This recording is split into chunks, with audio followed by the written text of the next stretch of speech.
పరిశుద్ధులను మన ప్రభు అయిన యేసుక్రీస్తు నామంలో మీ అందరికీ వందనాలు తెలియపరుస్తున్నాను. ప్రియులరా, ఈరోజు దేవుని యొక్క వాక్యాన్ని ధ్యానిస్తే మన జీవితంలో ఎంత గొప్ప లాభం జరిగిందో ధర్మశాస్త్రాన్ని ధ్యానించే విషయంలో గత ఎపిసోడ్లో మీకు చెప్పడం జరిగింది. ఈరోజు ఒక విచిత్రమైనటువంటి సంగతి మీతో చెప్తాను. ఈరోజు అంశం ఏంటంటే నేరస్తులను పట్టించిన బైబిల్. ఏమంటారు? నేరస్తులను పట్టించిన బైబిల్. ఐఫా అనే పట్టణంలో ఓ పోలీస్ అధికారిని స్మగ్లర్లు పట్టుకోవటానికి నియమించబడ్డాడు. ఈ స్మగ్లర్లు ఏం చేసేవారంటే ఆ పట్టణంలో రాత్రుల పూట వారు ఆ పట్టణంలో ప్రవేశించి ఆ ఇళ్లలో ఉన్నటువంటి డబ్బు బంగారాలు దోసుకుంటూ ఎవరికి దొరికే వాళ్ళు కాదు. అలాంటి స్మగ్లర్లు ఆ ప్రాంతాల్లో ప్రజలను భయక్రాంతులు చేస్తున్నారు. వారిని ఎవరు పట్టుకోలేకపోతున్నారు. అయితే కొత్తగా ఓ పోలీస్ అధికారిని నియమించారు.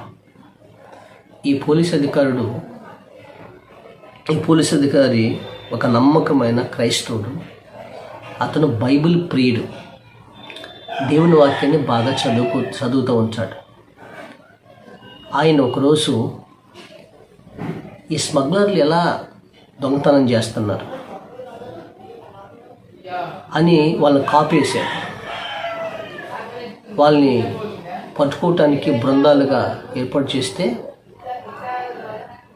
ఏం జరిగిందంటే వాళ్ళు ఎలా దొంగతనం చేయడానికి వచ్చేవాళ్ళంటే గాడిదలు ఉంటాయి కదా, ఆ గాడిదల మీద గోడ బండ్లు, అంటే ఒక గాడిదలాగే ఒక బండి ఉంటుంది. ఆ గాడిద గూడు పట్టిన బండి ఉంటుంది కదా, ఆ గూడు బండి వేసుకొచ్చి ఆ గాడిద బండిలో ఈ దోసుకున్న సొమ్మంతా పెట్టుకుని వాళ్ళు దోసుకుని వెళ్ళిపోయేవారు. గాడిద మీద ఈ బండి గూడు బండి కట్టుకుని వెళ్ళేవారు. ఒకరోజు పోలీస్ అధికారి వీళ్ళు కొట్టుకోవడానికి ప్రయత్నం చేశారు. ఆ ప్రయత్నం ఏం చేశారంటే ఈ స్మగ్లర్లు త్రుటిలో తప్పుకున్నారు. ఈ గాడిద గూడు బండ్లు వదిలిపెట్టి ఆ స్మగ్లర్లు త్రుట్లు తప్పించుకుని వెళ్ళిపోతే ఆయన ఏం చేయాలని ఆలోచిస్తూ కూర్చుంటే ప్రార్థన చేస్తున్నాడు. దేవుని వాక్యం చదువుతున్నాడు. వాక్యం చదువుతున్నప్పుడు ఒక మెరుపు లాంటి ఆలోచన దేవుడు పుట్టించాడు. ఆయన వాక్యం మీద ఈ కన్నులు పడ్డే దాని మీద వెంటనే ఆ వచనాన్ని పట్టుకుని ఆయన ప్రయత్నాన్ని ప్రారంభించాడు. ఈ గాడిదలు ఉన్నాయి కదా, ఈ విడిచిపెట్టిన గాడిదలు ఉన్నాయి కదా, ఈ గాడిదలను పట్టుకున్నారు. ఈ గాడిదలు పట్టుకుని ఒక 5 రోజులు వాటికి ఆహారం నీళ్ళు పెట్టకుండా వాటిని బాగా వాటి కడుపు ఆకలితో ఉన్నట్లు గాడిదలు పట్టించారు. గాడిదలకి కట్టివేశారు. 5 రోజుల తర్వాత ఈ గాడిదలను వాళ్ళు తాళ్ళు ఇప్పారు. ఆకలితో ఉన్నాయేమో ఆవురావురమంటూ ఆ గాడిదలు పరిగెత్తూ ఉన్నాయి. ఎక్కడికి? యజమాని ఇంటికి. వెళ్తున్నప్పుడు ఈ గాడిదలు వెనకాల ఈ పోలీస్ అధికారి వెళ్ళినప్పుడు ఏ ఇంటికైతే ఈ స్మగ్లర్లు యజమానుడు ఉన్నాడు, గాడిదలు ఉన్నాడో ఆ ఇంటికి వెళ్ళిపోయినాయి. మెరుపు దాడి చేశారు. ఆ ఇంట్లో ఉన్నటువంటి స్మగ్లర్లందరినీ పట్టించి వాళ్ళని జైల్లో పడేశారు. ఈ పోలీస్ అధికారికి ఒక గొప్ప ఒక మంచి స్థానాన్ని దేవుడిచ్చాడు. ఎవరు ఈ స్మగ్లర్లు పట్టుకోలేకపోయారు. వాళ్ళు ఎంతోమంది పోలీస్ అధికారులని కళ్ళు గప్పి త్రుట్లు తప్పించుకుంటున్నారు. కానీ పోలీస్ అధికారి వాళ్ళని శాఖశక్యంగా పట్టుకునేటట్లు దేవుడు మెరుపు లాంటి ఆలోచించి ఈ బైబిల్ చదవటం వల్ల, ఆ వచనం చూపించడం వల్ల ఆ వచ్చిన ద్వారా ఇక ఈ గాడిదల ద్వారా ఆ స్మగ్లర్లను పట్టించారు. ఇక ఆ పట్టణ ప్రజలందరూ కూడా ఊపిరి పీల్చుకొని ఈ పోలీస్ అధికారికి మంచి పేరుని కలిగించాడు. ఆ పోలీస్ డిపార్ట్మెంట్లో ఆయనకు మంచి స్థానాన్ని దేవుడు ఇప్పించాడు.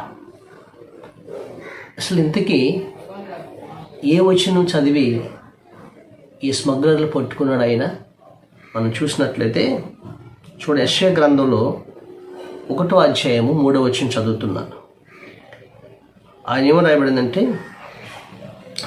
ఆయన యెషయా గ్రంథంలో చదవండి, ఎద్దు తన కామాందును నెరుకును, గాడిద తన సొంతవాని దొడ్డి తెలుసుకును అని. ఎద్దు తన కామాందు నెరుకును, గాడిద తన సొంతవాని ఆయన దొడ్డి తెలుసుకున్నాను, తన ఇల్లు తెలుసుకున్నాడు.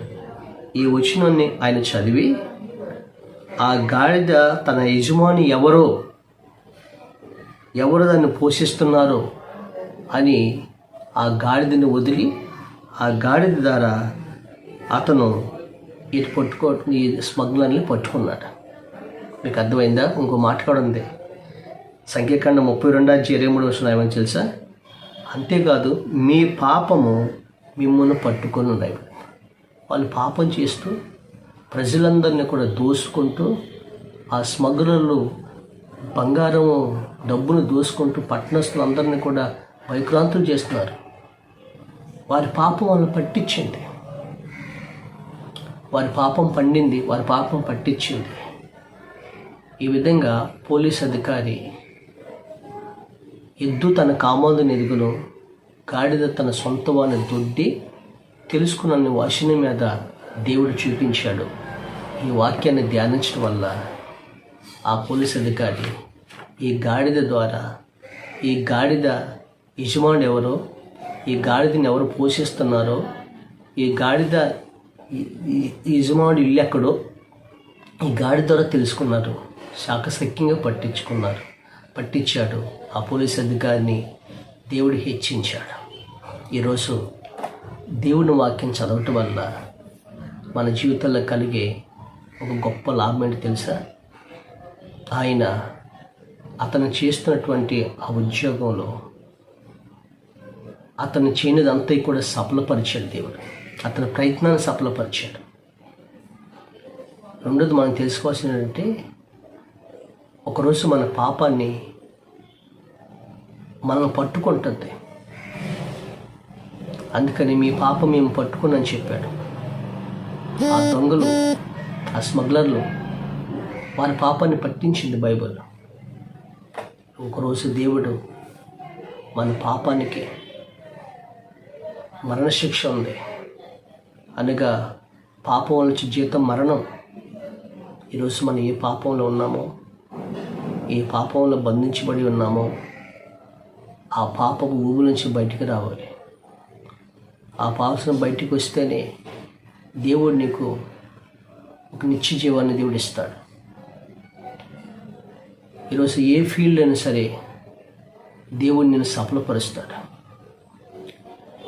ఈరోజు నీ వాక్యం చదవటం వల్ల నువ్వు చేయనిది అంతా కూడా దేవుడు ఏం చేస్తాడు? సఫలపరుస్తాడు.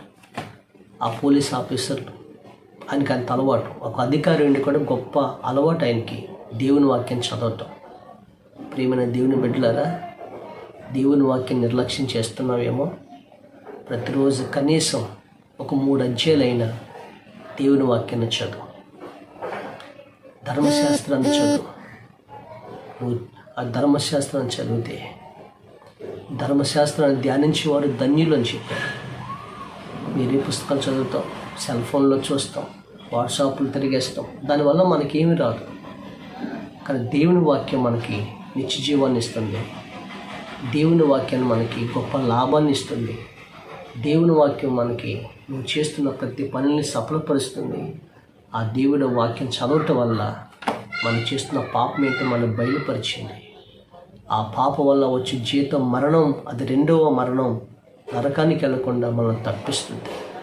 యుగ యుగాలు ప్రభుతో ఉండే భాగ్యాన్ని ప్రవేశిస్తుంది. ఈరోజైనా దేవుని వాక్యాన్ని చదివి ఆ దేవుడి ధర్మశాస్త్రాన్ని ధ్యానించడం వల్ల నీవు నీ కుటుంబం ధన్యులుగా మార్చబడతాడు. ఈరోజు ఏ ఉద్యోగులైనా సరే నేను దేవుడు తలగా ఉంచుతాడు. నువ్వు చేయనిదంతా కూడా దేవుడు సఫలపరుస్తాడు. దేవుడి వాక్యాన్ని దీవించిన గాక. ఈ రోజు నుంచైనా మీరు దేవుడి వాక్యాన్ని చదువుతారని నేను ఆశిస్తున్నాను. మీకోసం ప్రార్థన చేస్తాను.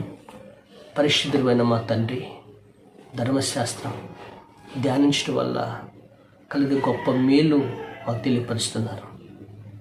ఈ పోలీస్ అధికారి ప్రభా, అతని ఉద్యోగంలో అతను చేయ ప్రయత్నాన్ని సఫలపరిచారు. ఆ స్మగ్లర్లను పట్టుకోవటానికి ఈ వాక్యం చదువుతుండగా యెషయా గ్రంథం మీద పడింది ప్రభా. 1వ అధ్యాయం 3వ వచనంలో పడింది. ఎద్దు తన కామాందును ఎరుగుదును, గాడిద తన సొంతవాని దొడ్డు ఎరుగుదును అని చెప్పి చదివాడు. ఆ గాడిదలు స్మగ్లర్లు ఏ గాడిదలైతే ఉపయోగిస్తున్నారో ఆ గాడిదల ద్వారానే స్మగ్లర్లని పట్టుకున్నాడయ్యా. అతని ఉద్యోగంలో అతను చేయనదంతా సఫలపరిచవయ్యా. ఈరోజు నీ బిడ్డలు తండ్రి ఏ ఉద్యోగాలు చేస్తున్నారు, వారు చేస్తున్న ప్రతిదీ కూడా సఫలపరచండి. భార్య, భర్త, బిడ్డలు చక్కగా వాక్యాన్ని ధ్యానించి నాయనా నీ న్యాయవిధులను ధ్యానించి వారి జీవితాల్లో వారు ఉన్నతమైనటువంటి నన్ను ఫలభరితమైనటువంటి జీవితాలుగా వారిని మార్చమని ప్రార్థిస్తూ, అలాగే ఆ గాడిదల వల్లనే వాళ్ళు పట్టబడ్డారు. మా పాప వల్లనే మేము పట్టబడతామని తెలుసుకొని ఆ పాప బంధకం నుంచి బయటకు వచ్చి పరిశుద్ధమైన యథార్థమైన జీవితాన్ని జీవించి నిత్య జీవాన్ని పొందుకునే భాగ్యాన్ని ప్రతి బిడ్డకి దయచేయమని యేసు నామమున అడుగుచున్నాము తండ్రి. ఆమేన్. ఆమేన్. Praise the Lord. దేవుడు మిమ్మల్ని దీవించను గాక. ఈ వాక్యాన్ని కనీసం ఒక 5 షేర్ చేయండి, లైక్ చేయండి, కామెంట్ చేయండి, సబ్స్క్రైబ్ చేయండి. మీరు కూడా దేవుని రాజ్య సువార్తలో పాలుభాగస్తులు అవుతారు. ఆ ఫలాన్ని దేవుడు మీకు ఖచ్చితంగా ఇస్తాడు. దేవుడు మిమ్మల్ని దీవించిన గాక. ఆమేన్.